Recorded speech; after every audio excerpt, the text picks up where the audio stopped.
Bonjour à tous, je suis Soukaina Gutiérrez, artisane maroquinière dans une maison de luxe et maintenant je suis aussi podcasteuse et je suis ravie de vous accueillir sur Luxe et Artisanat. Grâce à mon métier, j'ai la chance d'être entourée de personnes exceptionnelles qui travaillent dans les coulisses de grandes maisons et j'ai donc décidé de partager avec vous leurs expériences. Dans cet épisode, j'ai le grand plaisir d'accueillir Laurent Faure. Laurent est un peu le designer d'expériences incroyables et exceptionnelles chez Luxury Retreats, devenu Airbnb Luxe en 2017. Dans ce podcast, vous découvrirez l'importance de l'expérientiel dans l'univers du luxe. Vous comprendrez pourquoi, au-delà du prix, une expérience peut être considérée comme luxueuse.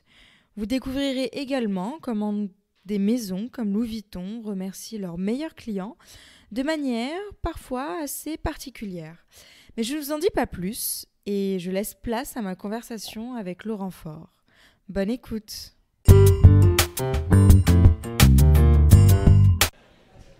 Bonjour Laurent.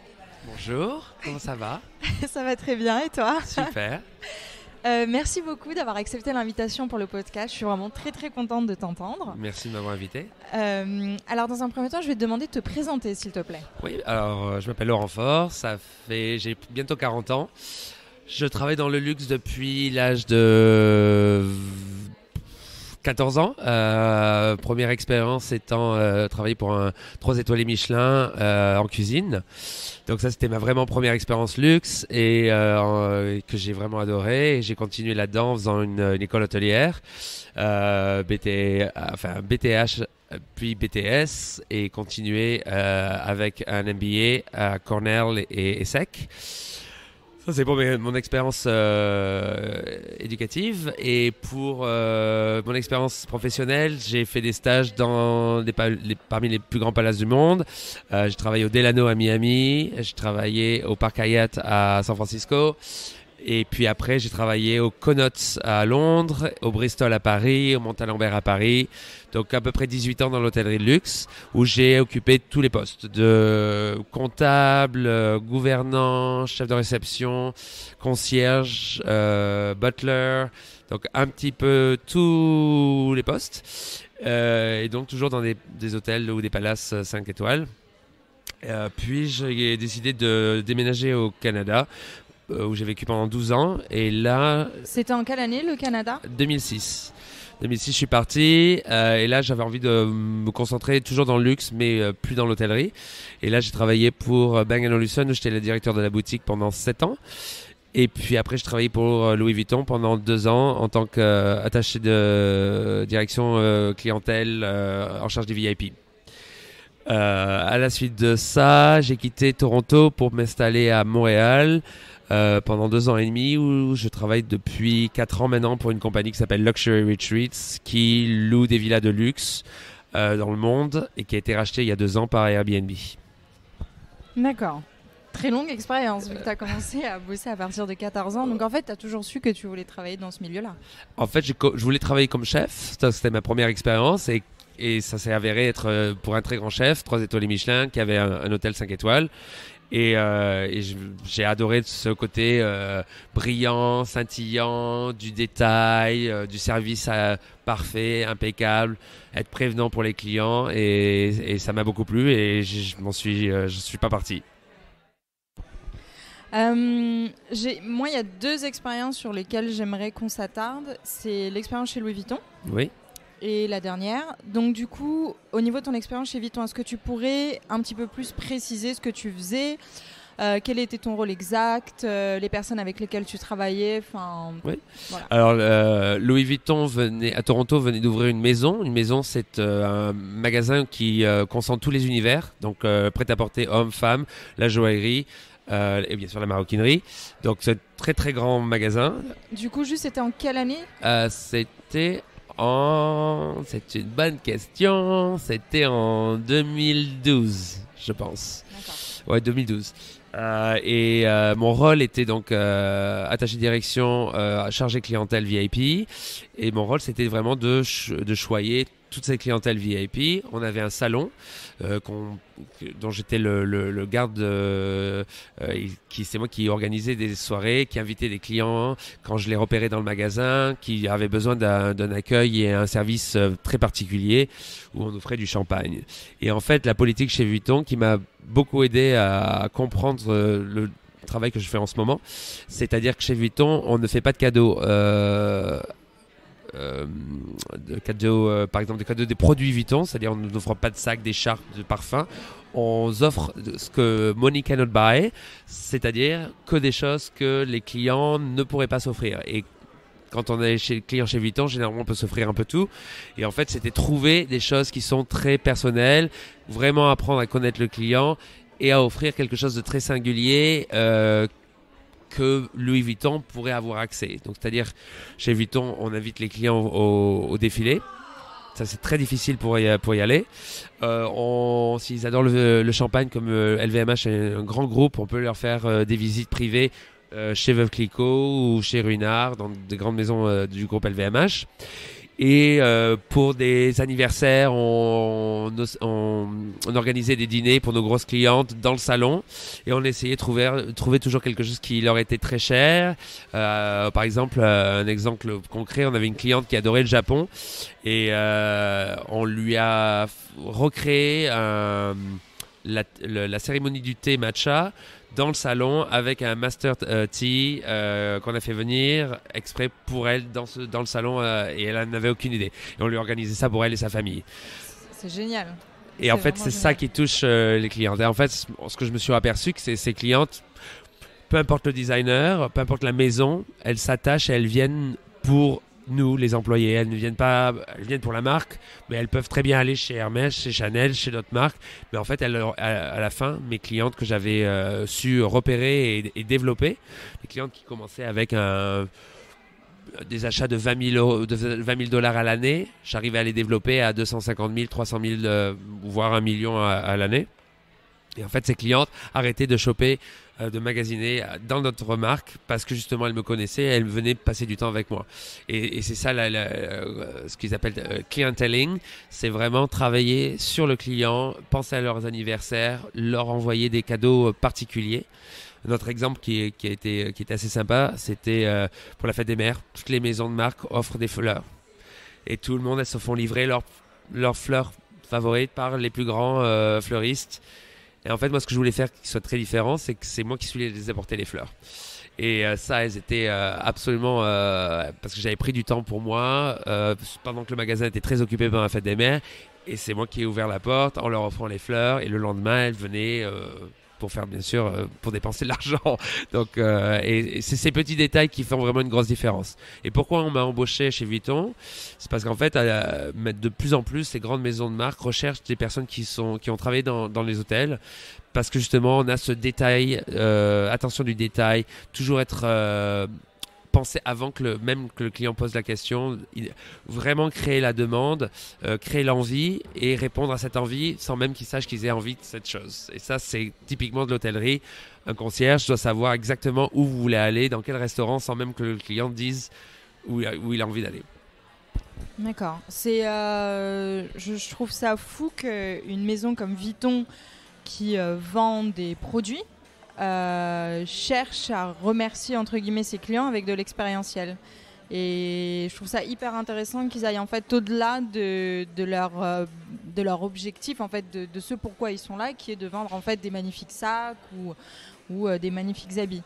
Et mais du coup en fait de ce que j'ai compris, tu construis vraiment une relation qui va au-delà de la relation client et vendeur ou vendeur VIP. Enfin, je veux dire, est-ce que tu as des relations qui sont allées... Est-ce que tu as pu nouer des amitiés, par exemple ? Bien sûr, donc ça fait maintenant 4 ans que j'ai quitté Louis Vuitton.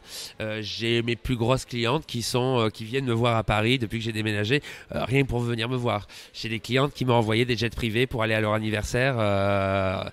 Donc oui, j'ai développé des contacts. Oui, c'est des bonnes clientes et qui sont plus des clientes, qui sont devenues des amis. J'étais invité à leur mariage. On développe vraiment une relation très très particulière. Et ce qui est très difficile, d'autant plus difficile, c'est qu'en fait il faut casser ce côté client vendeurs et vraiment leur dire, elles essayent des robes, elles essayent des sacs qui ne leur vont pas, elles ont besoin d'un conseiller et il ne faut pas avoir peur de leur dire non, il ne faut pas prendre ça, il faut prendre plutôt ça ou ça, et ça elles apprécient et vraiment, et là elles s'aperçoivent que c'est plus une relation client-vendeur. Donc du coup, par exemple, tu pourrais très bien par exemple leur conseiller une robe d'une autre marque? Non. Parce que cette robe-là, elle... Non, toujours, non, ça non. Toujours Vuitton, mais par exemple, si elles avaient essayé une robe et elles me demandaient leur opinion les 3/4 du temps, je me devais de leur dire, bien sûr, très gentiment, que cette robe, elle devrait essayer plutôt une autre que celle-là parce que la coupe, etc. Donc, on a vraiment un rôle de conseiller plutôt que de vendeur. En fait, elles achètent ta sincérité, ton honnêteté. Tout à fait. Ariana Grande qui était venue un soir, elle était venue avec son styliste et pourtant le styliste il était très doué, mais je me suis quand même permis de lui proposer des choses. Et elle s'est permis, elle a acheté toutes les choses que je lui ai recommandées parce que forcément je connais toute la collection, je sais comment les robes taillent, comment elles vont, certaines silhouettes vont à des femmes plutôt qu'à d'autres. Et donc c'est vrai que elles apprécient ça plus que, mais il faut vraiment casser cette barrière vendeur-client. Et tu mets combien de temps avant de nouer des relations comme celles que tu as pu nouer, de confiance en fait avec tes clients? Est-ce que ça dépend, ça doit sûrement dépendre aussi du nombre de fois où les clients viennent dans le magasin, combien de temps en fait on met? J'aimerais bien qu'on aborde cette notion du temps. Ça peut être très très rapide, tout dépend de la cliente. Il y a des clientes avec qui ça marchait pas, où j'avais pas d'atome crochu et quoi que je fasse ça n'aurait pas marché, et d'autres clientes avaient tout de suite, ça passait en une fin d'après-midi, en 2 heures avec moi, on commençait à s'échanger nos numéros de téléphone et à se revoir. Donc ça peut aller très très très très vite. Après, la confiance, ça c'est notre étape, mais casser déjà le contact vendeur-client et aller sur ça peut prendre plusieurs mois. Du coup, tu disais tout à l'heure qu'en fait les clientes, elles s'attachaient aux vendeurs. Et pas forcément à la marque. Donc en fait les marques, les maisons sont totalement dépendantes en fait de leurs vendeurs, parce qu'en fait est-ce que ce serait possible que par exemple quand un des vendeurs part de la maison, il va dans une autre maison, les clientes le suivent? Tout à fait.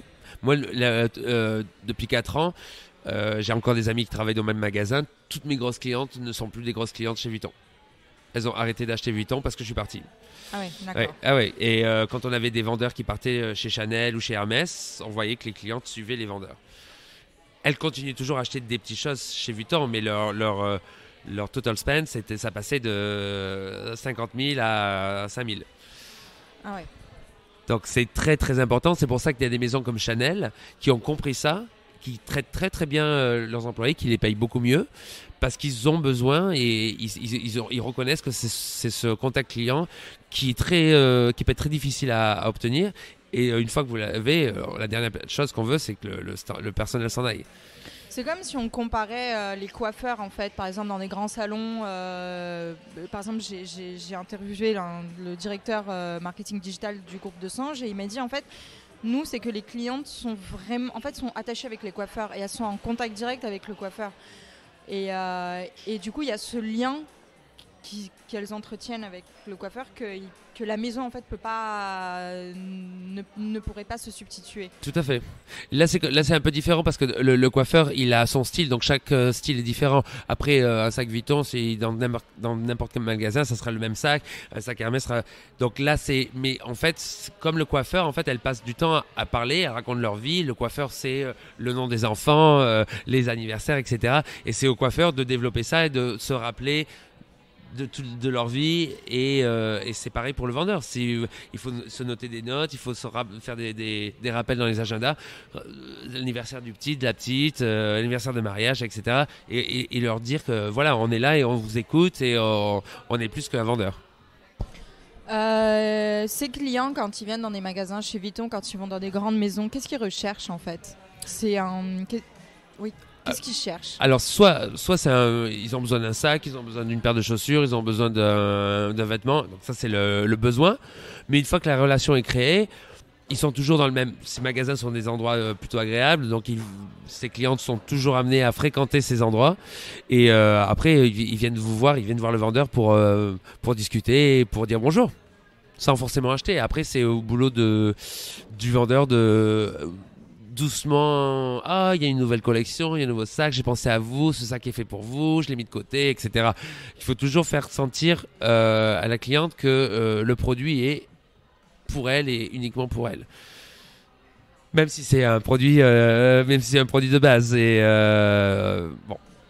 Mais en fait, ma question, c'est plutôt de savoir, quand elles vont acheter un sac chez Hermès ou chez Vuitton, à défaut d'aller l'acheter dans une marque qui est un peu moins, qui est plutôt haut de gamme au lieu que ce soit du luxe, elles vont pas forcément chercher de la qualité. Est-ce qu'elles vont vraiment en fait acheter un visa en fait social, un marqueur social, tu penses ? Ça vraiment, ça dépend des clientes. Des clientes qui ont ce qu'on va appeler nouveaux riches, qui viennent avoir beaucoup d'argent très récemment. Elles vont vouloir s'acheter des marques pour s'acheter un statut. Parce que maintenant qu'elles ont des sacs, elles ont de l'argent, elles peuvent le montrer et elles vont se créer des relations justement en s'achetant ce statut. Des personnes qui ont déjà le statut de génération en génération n'ont pas besoin de ça et justement ça a été très marrant de voir comment les marques se sont développées au niveau du logo. Vuitton qui était très logoté, ce qui a fait sa fortune dans les années 80. Dans les années 2000, a commencé à faire des logos beaucoup plus petits, très cachés, voire très discrets, où on ne voit absolument pas, surtout dans les sacs en cuir, le logo Vuitton. Mais ça, c'est un phénomène de mode. Là, on est redevenu sur les marques avec des gros logos comme Gucci en ce moment, qui est logoté partout, Balenciaga, etc. Donc, c'est vraiment un phénomène de mode. Mais les clientes, il y a tout type. Il y a des clientes qui ne veulent absolument pas de logo et d'autres clientes qui veulent du logo absolument partout. D'accord. Alors, le podcast est sur le luxe et l'artisanat. La notion de l'artisanat est hyper importante dans les maisons de luxe, surtout depuis ces quelques dizaines, ces dernières années.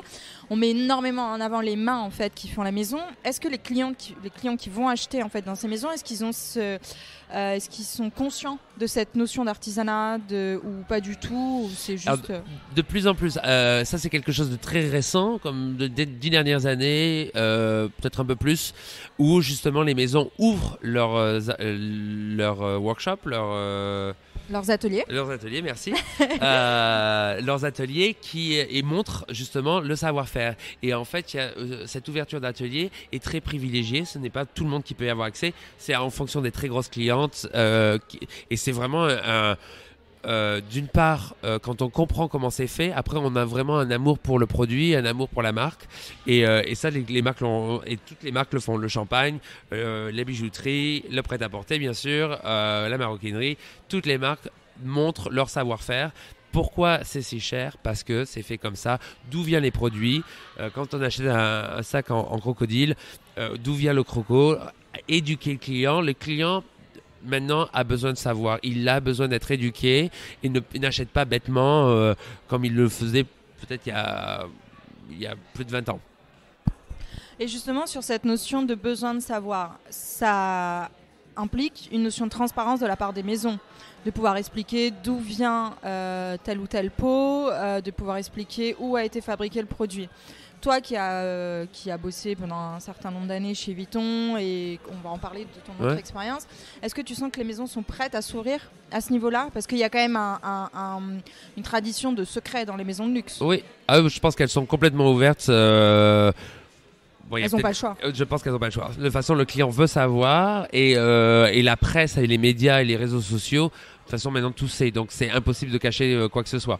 Certaines usines, par exemple Vuitton, qui sont en Roumanie, je crois, qui fabriquent les petits porte-clés ou les zippers, tout ça, qui ne sont pas faits en France. Elles existent. Après, la presse le déforme et disent voilà, des sacs sont faits dans des pays qui ne sont pas français. Par exemple, il y a beaucoup de la maroquinerie Vuitton qui se vendent aux États-Unis et faite aux États-Unis, mais c'est pas parce que c'est quelque chose de récent, c'est quelque chose. Le premier magasin aux États-Unis, les premiers ateliers aux États-Unis, c'est en 1920. Donc ça existe depuis tout le temps en Espagne. Donc après, il faut juste éduquer le client que c'est pas quelque chose de nouveau, c'est pas parce que c'est pas fait en France que c'est pas la même qualité. D'accord. J'aimerais en savoir un peu plus sur ta dernière expérience. Donc si tu pouvais m'en parler un petit peu plus. sur mon travail, Airbnb. Oui, voilà, Airbnb. Ah, d'accord.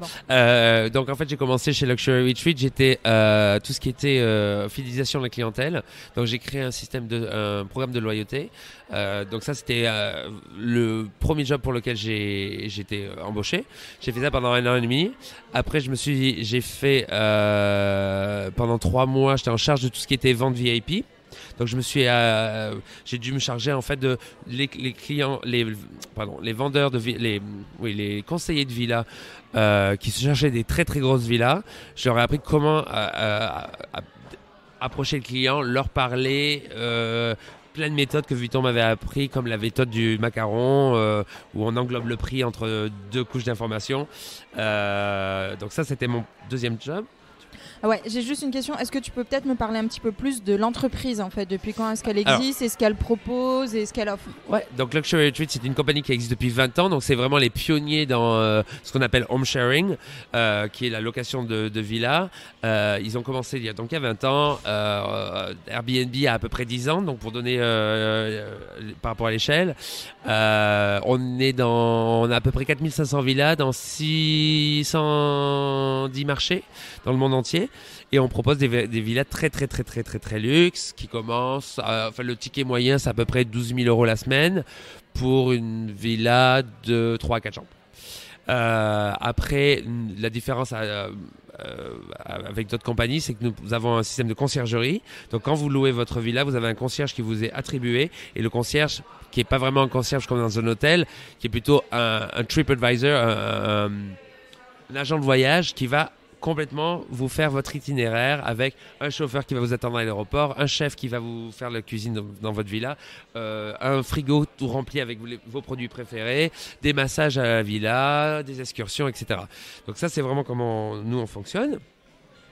Et ce qui en devient mon troisième job, qui a été de gérer toute l'équipe de conciergerie à Montréal. Donc j'avais une équipe de 50 personnes à peu près, et je gérais donc tous ces concierges qui sont donc qui vont aider le client à finaliser et à peaufiner leur expérience dans leur villa une fois qu'ils l'ont choisi et payé. D'accord. Et donc du coup, cette boîte, elle a été rachetée il y a pas longtemps par Airbnb. Tout à fait. Il y a 2 ans. Il y a 2 ans. Et donc concrètement, en fait, donc ton boulot, en fait, c'est... Donc mon boulot récent depuis 1 an, un peu plus d'1 an maintenant, bientôt 1 an et demi. Donc j'ai décidé de rentrer en France parce que voir ma famille et puis ras-le-bol du froid parce qu'il fait très froid au Canada. Et en fait, on m'a créé un poste sur mesure. Comme ils savaient que je savais déjà beaucoup faire l'expérience client et j'ai une très très bonne connaissance de la clientèle de luxe, soit par mon métier chez Vuitton ou à travers les expériences dans l'hôtellerie, parce que j'ai travaillé dans des boutiques hôtels, au Delano qui est très trendy et le Connaught qui est très très classique, donc complètement des styles de luxe et de clientèle très différents, jeunes ou plus âgés. Et donc en fait mon rôle est de créer des expériences luxe qui soient absolument uniques pour proposer à ces clients luxe.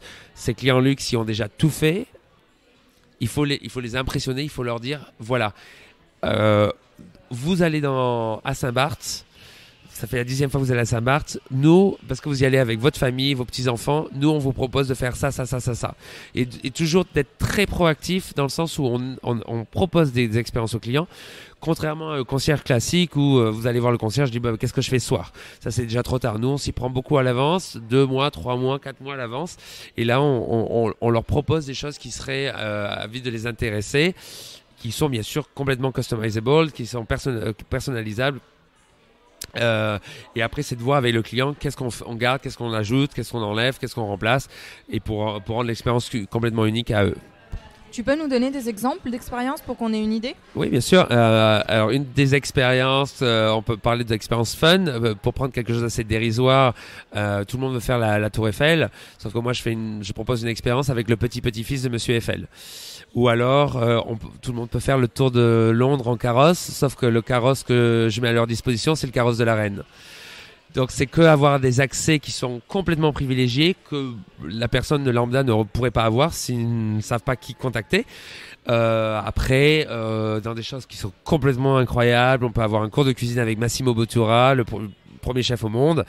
On peut avoir cours de macarons avec Monsieur Perramé chez Monsieur Perramé. On peut avoir privatisation des jardins de Versailles et faire les jardins de Versailles en cheval avec Bartabas.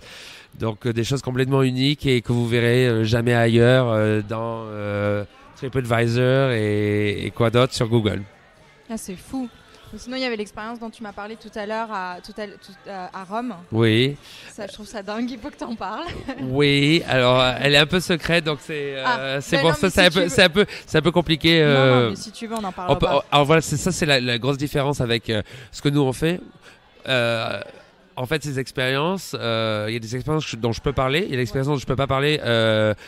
Où on en parle directement avec le client. C'est-à-dire ces expériences ne sont pas sur notre site web, ces expériences sont proposées par nos concierges. Par exemple, je peux faire accéder à des défilés de mode, mais admettons si je prends un défilé Chanel, la maison Chanel ne me laissera jamais utiliser le mot Chanel pour la publicité. Donc je peux leur parler à des clients, il faudra avoir l'approbation de Chanel, mais ça reste du très confidentiel. Et c'est ça le luxe pour moi, c'est on propose à tout le monde ces expériences, ça devient plus luxe parce que tout le monde peut les faire.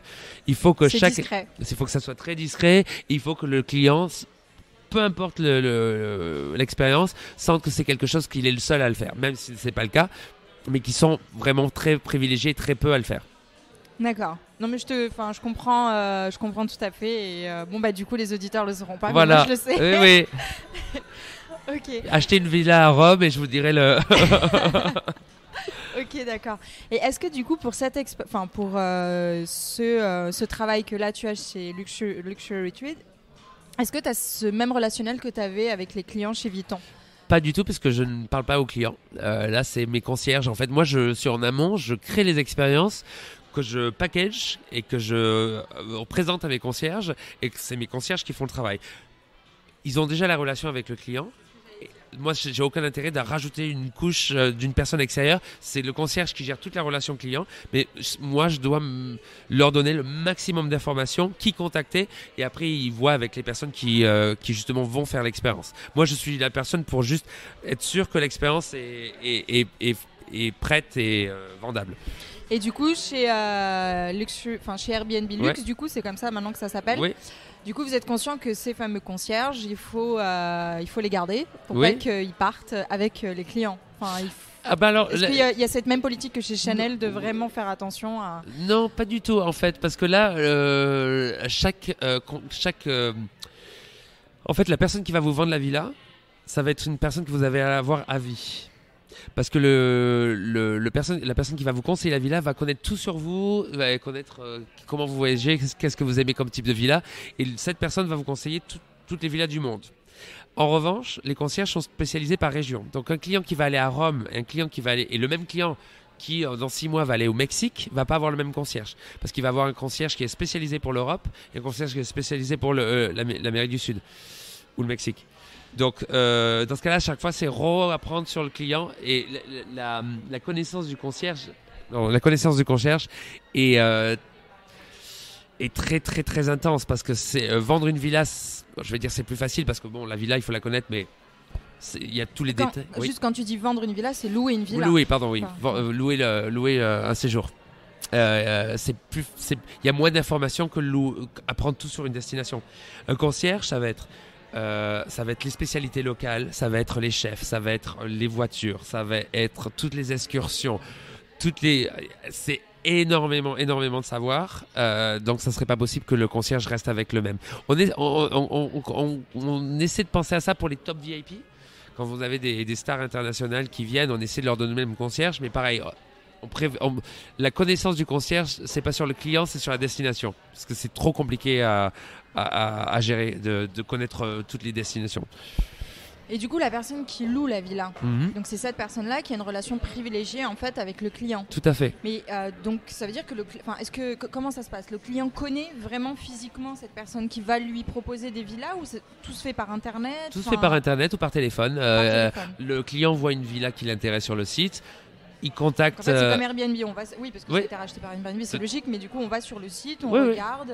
Ça a Sauf toujours que été les prix sont différents qu'Airbnb normal. Oui, quoi. c'est beaucoup plus cher. Mais en fait, c'est le même système. On a toujours eu comme ça. On a un site web où vous avez toutes les villas qui vous montrent. Et une fois que vous êtes sur le point de booker, là, en fait, de réserver, là, vous allez être transmis à un conseiller. Parce qu'en fait, la villa peut avoir plein de démarches. Admettons, vous avez une personne qui soit âgée, qui soit pas. Donc, il faut vraiment, et surtout quand on dépense ce type d'argent, vous avez un conseiller qui va vraiment vous épauler et va vous dire si c'est le bon choix de villa ou non. D'accord. Et dans ce cas-là, quand le client revient, il recontacte, automatiquement, il sera redirigé vers le conseiller qui l'avait aidé la première fois. D'accord.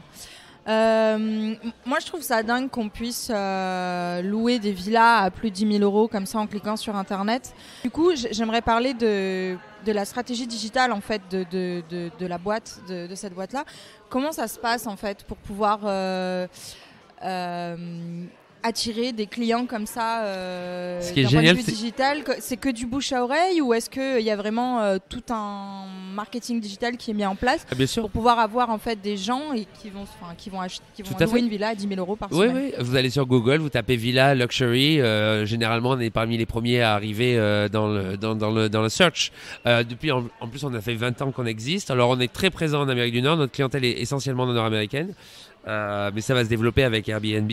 Mais c'est 10 000 euros, c'est notre moyenne. C'est pas extraordinaire. On a des clients qui louent 500 000, 700 000, 750 000 euros la semaine. Bien sûr, ces prix-là, c'est généralement pour les semaines de Noël, parce que c'est la semaine la plus demandée. On a une île privée à 1 million d'euros la semaine, où tout est inclus. Mais il y a beaucoup de milliardaires dans le monde. La Chine, je crois que la semaine dernière a perdu 280 milliardaires en quelques jours à cause du crash boursier. 280 milliardaires juste en Chine. Et ça représente comme faible. Oui, après c'est vrai qu'on s'en rend pas compte parce que moi personnellement je connais pas de milliardaires, donc du coup je me rends pas compte en fait qu'il y en a. Mais et c'est quoi le top 3 des villes les plus visitées? Les plus demandés? Les plus demandées, ouais. Alors, la Toscane est incroyable. Concentrée sur 4 mois, ça représente facilement la moitié de nos réservations estivales. Après, tout ce qu'on est très présent dans les Caraïbes. En fait, nous, ce sont vraiment des villas, donc des grandes villes. On a des appartements, mais c'est pas les gens veulent se retrouver seuls avec leur piscine, leur cuisine où ils vont se faire à manger, où ils vont avoir un chef qui leur fait à manger, se lever à n'importe quelle heure, faire leur chambre, comme en fait s'ils avaient une maison secondaire, mais chaque année ou chaque fois qu'ils voyagent, la maison secondaire change, la destination change parce que les gens se lassent, les petits-enfants ont envie de voyager, pas retourner toujours chaque année au même endroit, ce qui ne se faisait pas à l'époque. Les gens achetaient des maisons secondaires, ce qui se fait de moins en moins. Mais pour eux, c'est totalement logique et en fait on est de plus en plus dans ce côté expérience. Donc au lieu d'acheter des sacs à 50 000 ou à 40 000 on loue une belle villa pendant une semaine et on se fait plaisir tout en famille. Et les familles sont aussi très explosées et donc c'est très important de se retrouver ensemble et de partager d'avoir vraiment une visa pour nous seuls sans partager avec d'autres. Mais d'ailleurs c'est vrai qu'on voit totalement la tendance du côté expérience en fait dans le luxe et c'est vrai que je suis un peu étonnée que la boîte Luxury Retreat, au lieu d'être achetée par Airbnb Luxe, n'ait pas été achetée par LVMH. Enfin, je pense que ça aurait totalement pu. Oui, ça aurait pu. En fait, LVMH, ils viennent juste d'acheter une chaîne d'hôtels qui s'appelle le groupe Belmont, qui est un groupe magnifique. Le LVMH a déjà 2 hôtels, le Cheval Blanc à Courchevel et le Cheval Blanc qui va être à Paris, à la Samaritaine. Donc, ils vont se développer dans tout ce qui est expérience. Mais LVMH a énormément d'expérience à proposer chez Berluti, chez NC, dans toutes leurs maisons de champagne. Donc, ils comprennent ça et ils favorisent ça. Donc pour toi, pour être une vraie maison de luxe, en plus de proposer des produits ou des pièces exceptionnelles, il faut vraiment proposer toute une expérience. De toute façon, on le voit avec les boutiques, mais ça c'est absolument indispensable. Indispensable. Soit cette expérience, qu'elle soit physique ou digitale. Tout à fait. Elle peut être 100% digitale. Non. Parce que le client a besoin de voir et de comprendre et de toucher et une expérience doit être vécue. Et dans le digital, ça reste très fictif. Donc je pense qu'ils ont vraiment besoin d'avoir une présence humaine et de parler et de voir comment ça se fait. C'est pas le tout de montrer une vidéo de comment se passe. Ils ont besoin d'y aller. Et encore, quand on est invité, ça devient unique. Une vidéo peut être partagée par des millions de personnes et vue par des millions de personnes. Et donc, il n'y a rien d'exceptionnel à ça.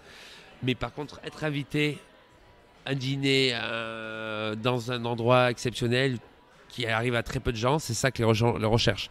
C'est l'accès, en fait. Ce que les gens recherchent, c'est l'accès.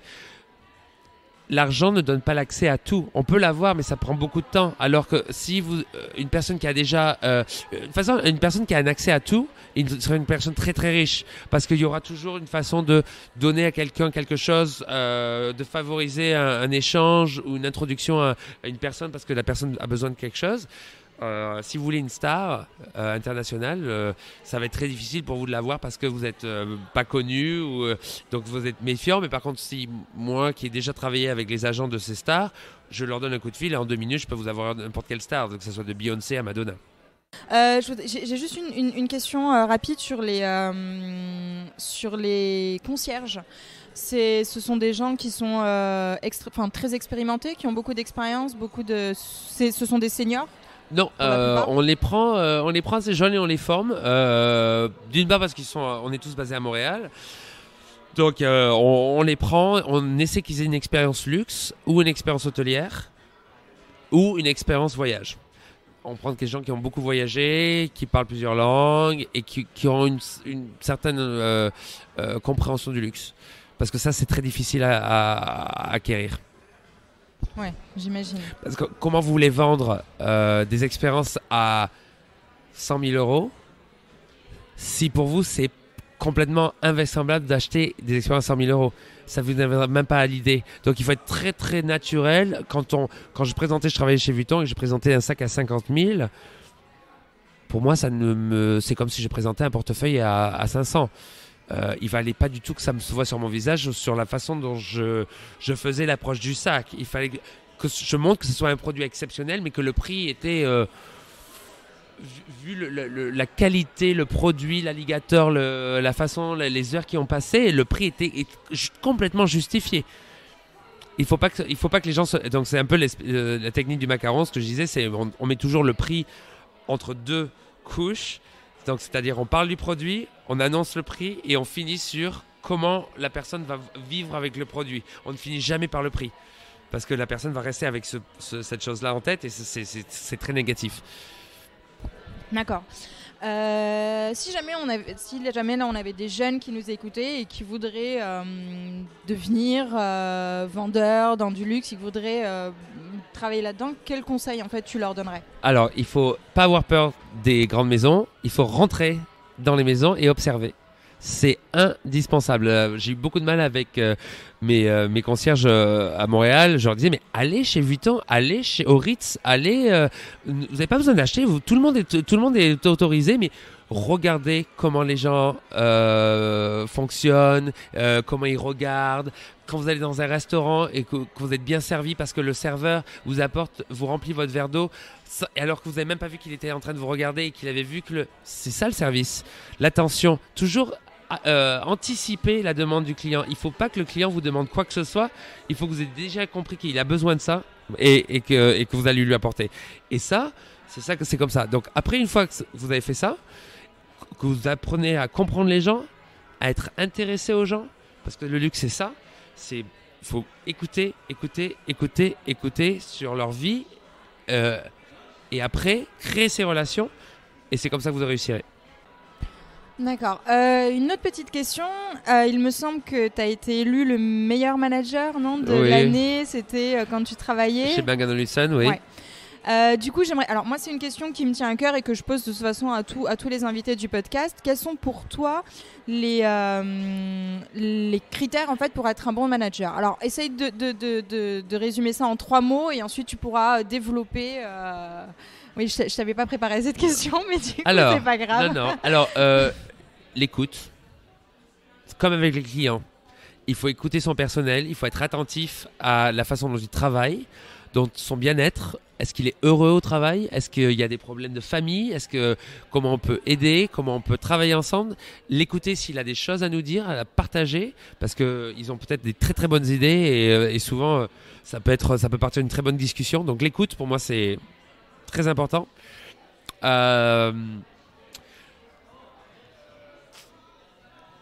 Être autoritaire, ne pas se laisser marcher dessus, mais tout en étant, pareil, ça va revenir avec l'écoute, mais tout en étant à l'écoute de son employé. Le considérer égal à égal, mais toujours avec du respect. Donc c'est peut-être pas autoritaire que j'aurais dû utiliser, c'est plutôt respect mutuel. Je le respecte, mais il doit me respecter. Et si cette barrière est cassée, ça va être très très dur surtout dans la vente. Quand les chiffres sont pas là, malheureusement c'est la vente. À la fin du mois, il faut atteindre son objectif. Et après, le troisième, ça sera être très... Il faut savoir s'amuser. On est là pour bosser. Et on passe beaucoup de temps avec ses employés, mais il faut savoir aussi les récompenser, les sortir, les féliciter. Aller prendre un verre à l'extérieur parce que ils ont eu une naissance, un mariage, ou juste parce qu'ils ont fait un super résultat, et il faut leur donner plus qu'une petite tape dans le dos et reconnaître. Alors c'est très important d'être reconnaissant et de féliciter les gens, de leur dire quand ça va pas, mais aussi leur dire quand ça va bien. Et ça, pour moi, c'est toujours entendre quand ça va pas. Forcément, votre employé va jamais être content. D'accord. Ok, super. Écoute, j'aurais bien aimé t'avoir comme manager. J'aurais une dernière petite question. Est-ce que tu aurais des livres ou documentaires ou vidéos à conseiller? Non, mais il y a des très très très très très bons documentaires sur Netflix sur les artisans ou sur les fashion designers. Il y a un super documentaire sur Iris Apfel, qui est une femme complètement excentrique new-yorkaise que j'adore, ou sur des maisons, comment faire. Il y a un très bon reporter sur le Sauterne, sur le château Yquem, comment il fait le Yquem, pourquoi Yquem c'est Yquem et c'est pas n'importe quel Sauterne. Après, il faut s'intéresser à tout. Pour être très bon dans le luxe, il faut connaître tout, surtout pas dans le détail et avoir un PhD sur chaque sujet, mais il faut s'intéresser à tout, parce qu'il faut que le client, ce qui l'intéresse, on puisse avoir une conversation dessus. Parce que le client, il vous donne 5 minutes.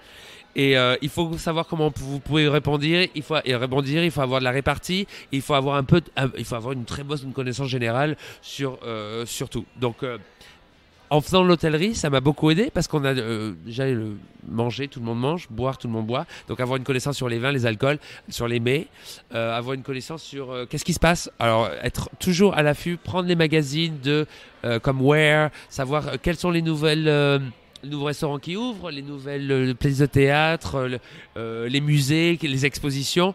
Ça doit être très naturel. Et puis y aller, sortir, s'intéresser à tout, être très très très curieux. Épicurien, vivra sa vie à 200%. Et après, ça va très naturellement. Après, il faut être bon en vente, mais la vente, c'est pareil. C'est soit on l'a, soit on l'a pas. Mais une technique de vente, on peut les apprendre, mais c'est quelque chose assez naturel. Ok. Merci beaucoup, Laurent. De rien, ça m'a fait très plaisir. Merci. Si vous avez écouté jusqu'ici, c'est que l'épisode vous a plu et j'en suis ravie. N'hésitez pas à suivre le podcast sur SoundCloud et Spotify, à y laisser un petit commentaire ou un mot doux, mais également à le partager autour de vous. Ça m'aide énormément pour la poursuite de ce projet et ça m'encourage beaucoup. Si vous voulez me poser des questions ou tout simplement discuter, vous pouvez suivre le podcast sur Instagram, @luxe et artisanat, tout attaché. C'est une plateforme sur laquelle je suis assez réactive et je répondrai à toutes vos questions avec grand plaisir. Mais sur la page Instagram, vous aurez également les actualités, les invités à venir. Voilà, donc après toutes ces informations pratiques, je vous dis à bientôt.